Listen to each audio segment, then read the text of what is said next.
Dear Cancer, if these words have found you, it is because a part of your soul has been calling out in the quiet moments, when the world is asleep but your heart is completely, achingly awake. This is not an ordinary message. Consider it, instead, a resonance, a truth that has traveled through time and space to reach you right now. There is a love that watches over you, an ancient, knowing love that feels as warm and as certain as a mother's embrace, and it can no longer remain silent. Have you felt it? A sudden, inexplicable wave of sadness while doing something mundane? A song that plays on the radio and cracks open a memory you thought was long buried? Or a dream so vivid, so real, that you woke with the ghost of a touch still on your skin? That is not your imagination playing tricks on you. It is a whisper from the other side of the veil, a place where love is not bound by time or form. There is a secret your heart needs to hear, not to reopen old wounds, but to finally alchemize them into wisdom. Because the pain you've been carrying was never meant to be your identity. It was meant to be your initiation. So, before we journey deeper into this sacred space, I ask you to join me in this ritual. Take a moment to subscribe to this channel, to become a part of a community that chooses to listen to the soul's whispers. Like this video if you feel a stirring within you, and share it with another heart that you know is also searching for a sign. And in the comments below, I want you to simply write, "I am here to listen." By doing so, you are not just typing words, you are declaring to the universe that you are ready to receive the truth that will set you free. Now, breathe. Let's begin. There is a profound misunderstanding that has followed you for most of your life, a shadow that has made you question your very essence. You, dear Cancer, were born with a heart that is a home. It is a heart that can sense the unspoken pain in a room, that can shelter lost souls, that can love with a devotion that terrifies those who live only on the surface. And because of this, you learned to believe that your sensitivity was a flaw, that your deep, nurturing care was a burden. But who taught you this? When did you first learn that to be soft in a hard world was to be weak? That ancestral mother love, the one that watches over you, saw it all. It saw the moments when you were told you were too sensitive, too clingy, or overthinking it.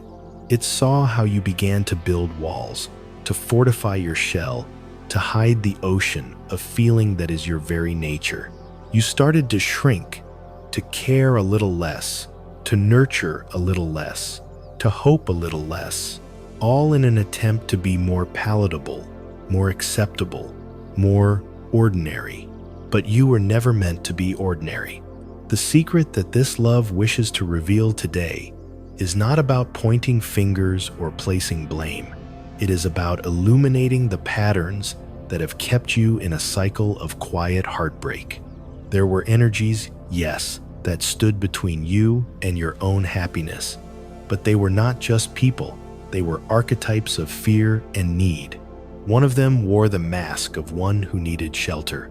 This was a soul who was drawn to your warmth, who took refuge in the home you made of your heart, but who, in the shadows of their own soul, never intended to stay.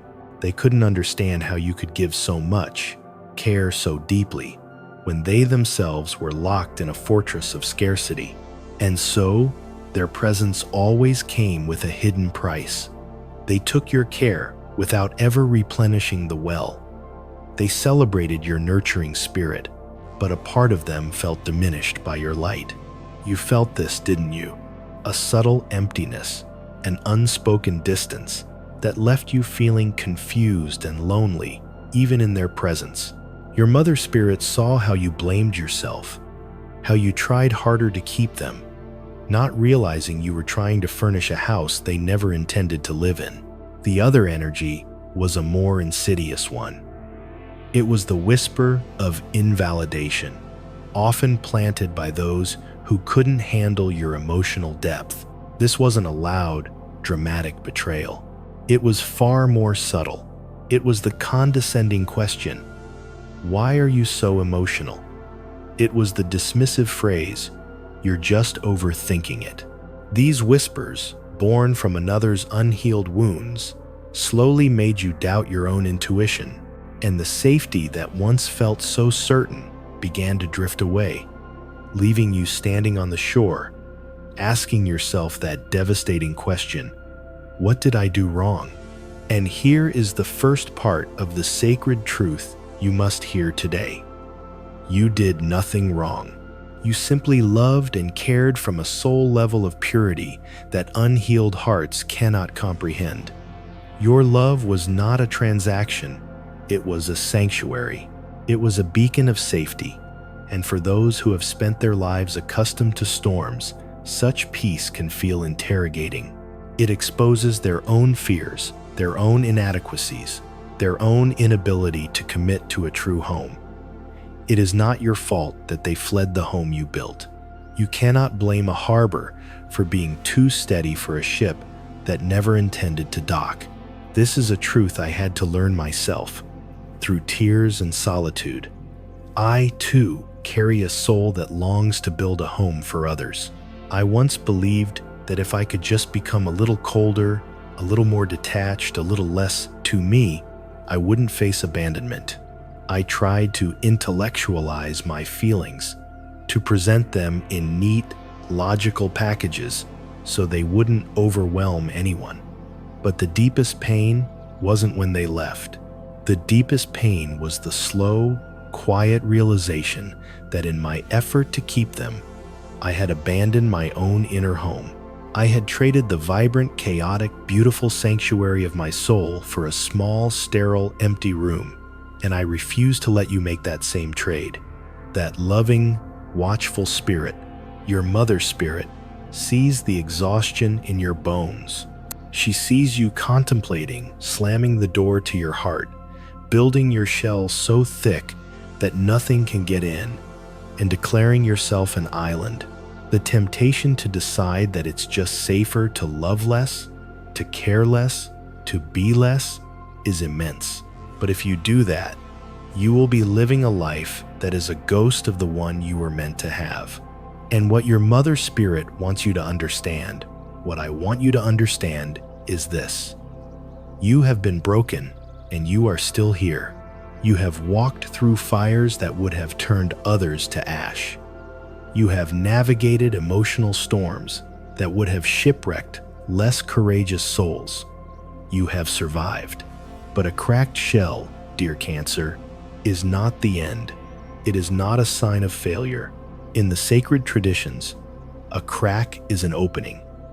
It is a crack in the facade of the ego, the persona you built to survive in this world. And it is only through that crack that your true soul light can finally pour out, uninhibited and pure. A broken heart does not make you weaker. It makes you transparent. It makes you real. You can no longer pretend. And that is where your true life begins. You are living proof of this. You are the embodiment of a soul that knows how to love even after being wounded. Your mother spirit does not look upon you with pity. She looks upon you with a reverence that would bring you to your knees.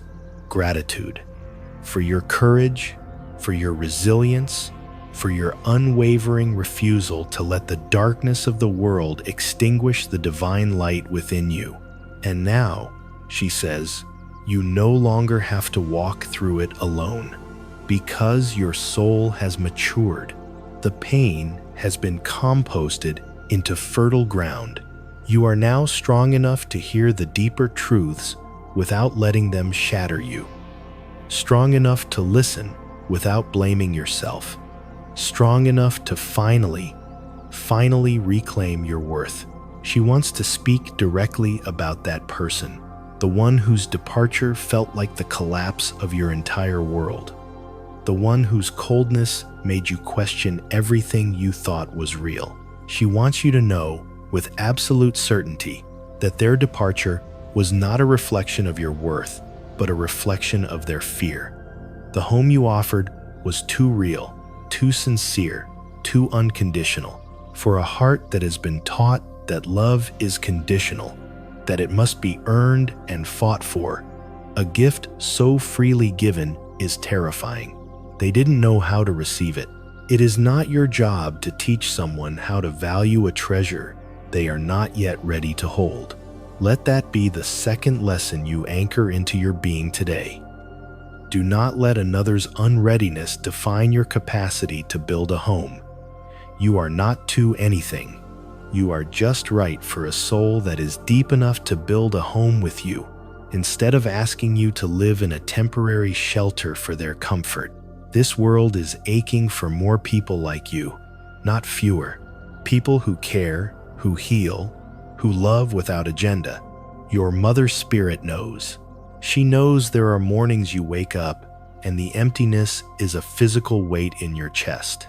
She knows there are moments you look at the world's cynicism and want to surrender, to just live quietly and not feel anything anymore. But then she reminds you of who you are. You are the one who smiles at a summer rain because you see its life-giving beauty. You are the one who offers a kind word to the outcast, the forgotten one. You are the one who knows how to love unconditionally, not because you are naive, but because you have seen the worst of humanity and still choose to believe in the best of it. That is not weakness. That is divine, radical power. And because of that power, she wants you to learn one more thing. Love is not a reward for good behavior. It is your birthright. You do not have to earn it. You do not have to prove you are worthy of it. You simply have to be yourself in all your messy, beautiful, profound glory. And the right souls, the ones who are not afraid of your warmth, will find you. She does not promise that the old love will return. In truth, that chapter is closed, and you must allow it to be. But she promises this, with all the certainty of the cosmos. The next love will not require you to shrink. The next person will not be intimidated by your honesty. They will not leave you guessing in the dark, trying to decipher their intentions. They will look at your depth and see a home, not an ocean to drown in. They will see your nurturing spirit and recognize it as a superpower, not a flaw. And this leads to the next step on your path: forgiveness. Your mother. Spirit whispers that it is time to forgive. But this forgiveness is not for them. It is not about letting them off the hook. They may never apologize. They may never understand the depth of the pain they caused. You must stop waiting for that. Forgiveness is you, finally unclenching your fists and letting go of the hot coal of resentment that has only been burning your own hands. It is you declaring, "Your story in my life is over. I release you, not because you deserve it, but because I deserve peace." You are no longer the one who collapses over a love that could not hold your heart. You are no longer the one who auditions for affection. You are now the one who chooses. And your mother spirit, your ancestral lineage, is more proud of you for this quiet, internal shift than for any external accomplishment. Now, listen closely. A new door is opening, but it will not be a grand, theatrical entrance. Your mother spirit whispers that you must learn to feel for it with your heart, not look for it with your eyes. It will be subtle, a quiet sense of peace with someone new, a glance from a stranger that feels like coming home, a book that falls off a shelf at your feet, a sudden intuitive urge to go somewhere that feels comforting and safe. She asks you this, and I ask you this. Do you still have the courage to believe in the things you cannot see, but that your heart knows are real? If the answer is yes, then this is the moment to honor your intuition. When was the last time you truly chose your own home? Not a house or an apartment. I mean, you chose a life where you didn't have to constantly perform to be loved. A relationship where you didn't have to apologize for your feelings. A friendship where you didn't have to pretend to be strong just so they wouldn't leave. If you cannot remember, then consider this your formal invitation. An invitation from the cosmos, delivered by the love that guards you, saying, "It is time. It is time for you to rise." Not to fight, but to receive. To receive your own love. To receive the goodness you once believed you didn't deserve. To receive a life that mirrors the beauty of your own soul. Your mother spirit wants you to remember something that still brings tears to my eyes when I think of it. She says that the softest, most tender part of you, the part you have often despised and tried to hide behind your shell, believing it made you vulnerable, is, in fact, the most divine part of you. Because you have known pain, you know how to be compassionate. Because you have been broken, you do not carelessly break others.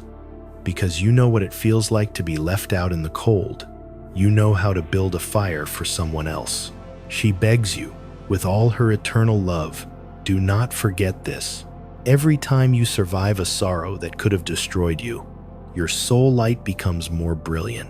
Every time you choose kindness when you could have chosen bitterness, you are healing not just yourself, but your entire ancestral line. You did not come here to live a small, safe, predictable life. You came here to awaken. And now, for the final piece, the vow, the declaration of your newly remembered self. I want you to place a hand over your heart, close your eyes if it feels right, and receive these words not just with your mind, but with every cell of your being. Let them land and take root. Repeat them silently or out loud with me.